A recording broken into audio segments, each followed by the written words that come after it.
Hello everyone, आज है 19 अप्रैल और आज इस वीडियो में हम बात करने जा रहे हैं हिंदुस्तान जिंक के बारे में। 400 रुपये से भी नीचे ये शेयर है और आज इनके क्वार्टरली नंबर आ चुके हैं। बात करेंगे उसके बारे में, लेकिन उससे पहले अगर आपने अभी तक चैनल को सब्सक्राइब नहीं किया है तो प्लीज़ अभी इसे सब्सक्राइब कर लीजिए, क्योंकि आगे भी बहुत सारे वीडियोज़ हैं जो आपको काफ़ी ज़्यादा हेल्प करेंगे। तो हिंदुस्तान जिंक 400 रुपये से भी नीचे ट्रेड कर रहा है। पिछले एक महीने में अगर आप देखो तो बेहतरीन तेज़ी थी। 290 रुपए से ऐसा भागा कि 10 दिनों में 432 पर आ गया था ये। अभी थोड़ा बहुत करेक्शन चल रहा है, 400 रुपये के नीचे ये आ चुका है। नतीजे भी इसके सामने आए हैं। इसके अलावा कुछ अच्छी बहुत बड़ी खबरें भी निकल कर आई है, बात करेंगे उसके बारे में। यहाँ पर अगर आप देखोगे तो एक साल में 21% का ग्रोथ है। इससे पहले देखो ये लगातार एकदम प्रेशर में था, इवन गिरावट थी। वेदांता का प्रेशर इसके ऊपर चल रहा था, क्योंकि देखो इसके जो प्रमोटर है वो वेदांता लिमिटेड ही है। लेकिन जैसे ही अगर आप देखोगे तो एकदम से सेक्टरल चेंज आना शुरू हुआ। अप्रैल महीने में कुछ ऐसा हुआ, और वो भी अप्रैल के शुरुआती 10 दिनों में, कि भाई साहब सिर्फ हिंदुस्तान जिंक ही नहीं, वेदांता का शेयर भी पिछले एक महीने में 40% की तेज़ी दिखा रहा है। और उसका रीज़न भी है, बात करेंगे। तो यहाँ पर आप रिजल्ट्स के बारे में देखोगे तो इनका जो प्रॉफिट है वो कम हुआ है, 21% तक ड्रॉप हो चुका है। तकरीबन 2040 करोड़ का इनका प्रॉफिट हुआ है। और जिंक का जो प्राइस है वो यहाँ पर कम हुआ, लेकिन आने वाले टाइम में इनके मार्जिन अच्छे होने वाले हैं। क्योंकि देखो यार, ये प्रोड्यूसर है, ठीक है, ये वो कंपनी है जो कमोडिटीज़ को प्रोड्यूस करने वाली कंपनी है ये। और जहाँ तक बात करिए तो price of essential industry material such as copper, aluminium, zinc and lead have surge significantly since April due to concern regarding supply limitation. देखिए, वॉर्स का जो सिनारियो चल रहा है उसके चलते कहीं ना कहीं जो सप्लाई लिमिटेशन के एक कंसर्न यहाँ पर है, और उसके चलते जो भी ये मटेरियल्स है, कॉपर, एल्यूमिनियम, जिंक, लेड, इन सब की कीमतें बढ़ रही है। और ये वो कंपनी है जो ये सारी चीज़ें बनाती है। वेदांता भी है और हिंदुस्तान जिंक तो भाई नाम में ही है। यहाँ पर however the price increase resulting from production cut are unlikely to be sustained until there is significant uptick in zinc demand and the market shift its focus away from the surplus।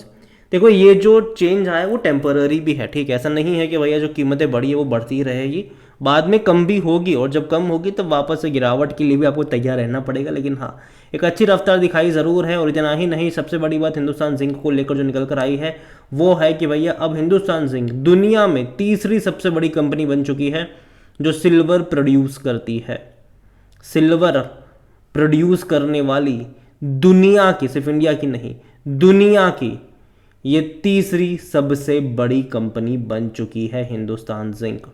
और ये वाकई में बहुत अच्छी बात है, कि वाकई में बहुत अच्छी बात है। जो प्रोडक्शन है वो लगातार इनका बढ़ता हुआ नज़र आ रहा है, और देखिए उम्मीद करते हैं कि आगे ये और बढ़ता हुआ नज़र आए।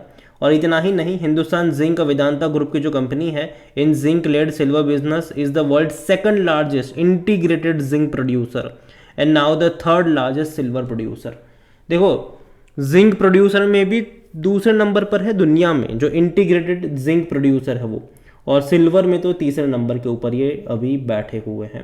नतीजे के बारे में अगर हम बात करें तो इस बार के इनके जो इनकम हुई है वो 7,822 करोड़ की है, जो इससे पहले के क्वार्टर में 7,600 करोड़ था, और पिछले साल इसी क्वार्टर में 8,865 करोड़। तो भाई साहब काफ़ी बड़ा डिक्लाइन है पिछले साल के मुकाबले। और जो मार्केट है वो पिछले साल से ही कंपेयर करता है। प्रॉफिट में भी कुछ ऐसा ही है। प्रॉफिट इनका मुश्किल से 2,040 करोड़ के आसपास का रहा है, जो पिछले साल इसी क्वार्टर में 2,585 करोड़ के आसपास का था। डिक्लाइन आया है, 20-21% का डिक्लाइन है ये। इससे पहले के क्वार्टर में 2,028 करोड़ का था, मतलब हल्का सा, बहुत ही नाम मात्र का जंप यहाँ पर पिछले क्वार्टर के मुकाबले इनके रेवेन्यू में है और इनके प्रॉफिट्स में भी देखने को मिला है। लेकिन अगर आप पिछले साल से कंपेयर करोगे तब तो डेफिनेटली कम ये ज़रूर है। आज वॉल्यूम के बारे में अगर हम देखें तो हिंदुस्तान जिंक में तकरीबन 38 लाख के आसपास के शेयर ट्रेड होते नजर आए, जो इसका ऑल टाइम हाई था वो 435 के आसपास का था, जो अभी हाल फिलहाल में ही बना था इंट्राडे में।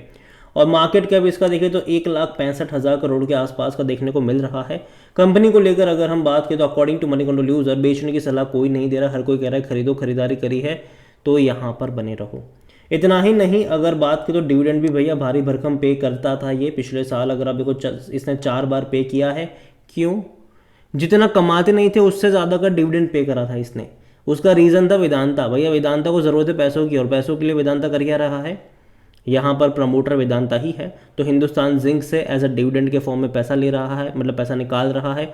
उसके अलावा अगर आप देखो तो एक और चीज़ वेदांता कर रहा है, वो ये है कि हिंदुस्तान जिंक के शेयर भी गिरवी रख रहा है और अपनी खुद की कंपनी वेदांता लिमिटेड के शेयर बेच भी रहा है, डिविडेंड के थ्रू पैसा भी वहाँ से निकाल रहा है। तो ये हो रहा है क्योंकि देखो अभी वेदांता को पैसों की ज़रूरत थी, तो जाहिर सी बात है ये सब कुछ यहाँ पर अभी होता नजर आ ज़रूर रहा है। हिंदुस्तान जिंक अगर आप देखोगे वैल्यूएशन के हिसाब से तो 20 का पी है, जो कि सस्ता है। सेक्टर पी 26 के मुकाबले सिर्फ 9% एनालिस्ट ही है जो खरीदारी की यहाँ पर बात कर रहे हैं। फिनेंशियल्स अगर आप देखोगे इस कंपनी के तो डेफिनेटली कुछ खास नहीं है, लेकिन अभी इस क्वार्टर में 7,800 करोड़ के आसपास के रेवेन्यू हुए हैं, जो कि एटलीस्ट पिछले 3 क्वार्टर के मुकाबले थोड़ा सा इंक्रीज ज़रूर है, लेकिन पिछले साल से कंपेयर करोगे तब तो भैया कम ही है ये। और इस बार का जो प्रॉफिट हुआ है वो तकरीबन 2,040 करोड़ का है, जो कि देखा जाए तो इससे पहले के 3 क्वार्टर के मुकाबले ज़्यादा है, लेकिन पिछले साल के क्वार्टर से कंपेयर करोगे तब तो डेफिनेटली ये कम है ये।